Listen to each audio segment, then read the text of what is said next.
반일 감정이 애국가에 대한 논란으로도 번졌습니다. 친일 행적을 한 안익태 선생이 작곡한 애국가를 과연 국가로 계속 불러야 하느냐 하는 겁니다. 이윤희 기자가 짚어드리는 애국가 역사와 또 논란의 쟁점 한번 찬찬히 들어보시고 판단해 보시죠.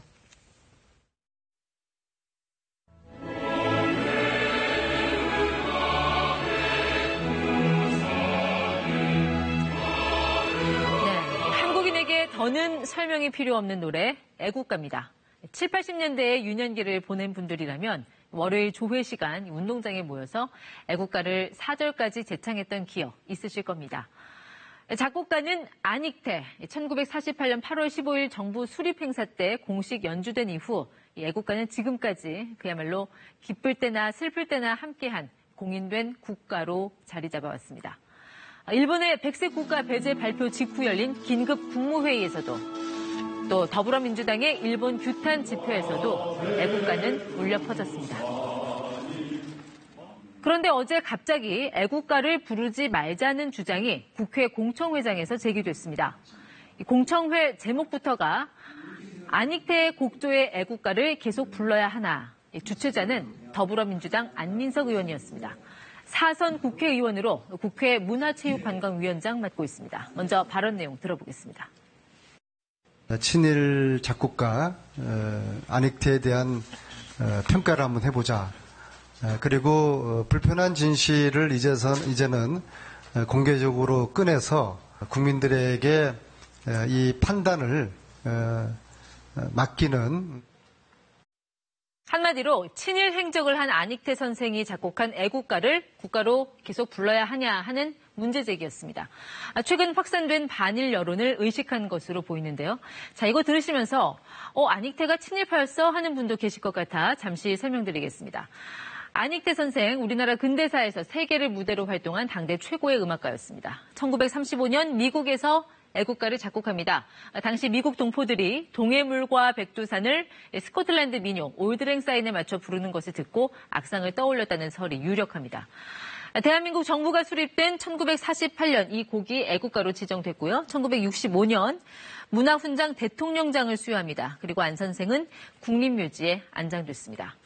그런데 2009년 친일 활동을 했다 이런 이유로 민족문제연구소가 발간한 친일 인명사전에 등재됩니다.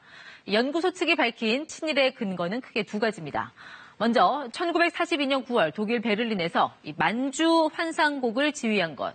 아시다시피 만주국은 일본이 중국에 세운 괴뢰 정권입니다. 이 과정에서 만주에서 무장 독립운동을 하던 수많은 우리 독립군들이 살상당했습니다.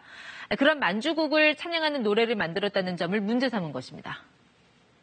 일장기가 있고 만주국기죠. 당시에 이제 이 장면이 합창과 그다음에 오케스트라로 되어 있는 이른바 만주국 판타지입니다. 또 하나는 1938년 일왕 찬양곡인 에텐라쿠를 작곡했다는 것. 그러니까 어제 공청회는 이런 친일 전력이 있는 작곡가 곡을 국가로 부를 수 있느냐, 이참에 애국가 다시 만들자는 주장이었던 겁니다. 앞서 안민석 의원이 불편한 진실이라고 언급했듯이 애국가를 둘러싼 논란은 수차례 계속돼 왔습니다. 작곡가뿐 아니라 작사자를 놓고도 설왕설래 말들이 많았습니다. 애국가 악보를 보면요. 작곡가는 안익태로 돼 있지만 작사자는 공식적으로는 미상입니다. 윤치호, 안창호, 최병헌 등이 거론되지만 윤치호설이 가장 유력합니다.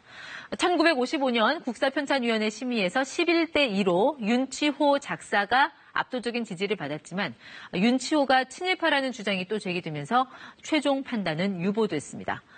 이 작사자 논란에는 김구 선생까지 나섰습니다. 3.1 운동을 태극기와 애국가로 싸웠는데 누가 지었는지가 왜 문제인가 이렇게 일침을 놓기도 했습니다. 애국가는 국가가 아니다. 2012년 6월 당시 이석기 통합진보당 의원의 발언 등 애국가로 정치권이 들썩인 것도 한두 번이 아니었습니다. 논란의 소지를 없애자며 최근에는 애국가를 법적 국가로 명시하는 법안이 발의되기도 했습니다. 국가의 상징인 태극기는 대한민국 국기법에 따라 공식 국기로 지정돼 있지만 애국가는 관습적으로 국가로 인정되고 있을 뿐 법적인 근거는 없습니다. 일본 물건을 써야 할지 말아야 할지, 일본 음식을 먹어야 할지 말아야 할지, 그 뒤를 이어 등장한 이 애국가를 국가로 봐야 할지 말아야 할지. 자, 여러분들의 판단은 어떻습니까? KBS 뉴스 이윤입니다.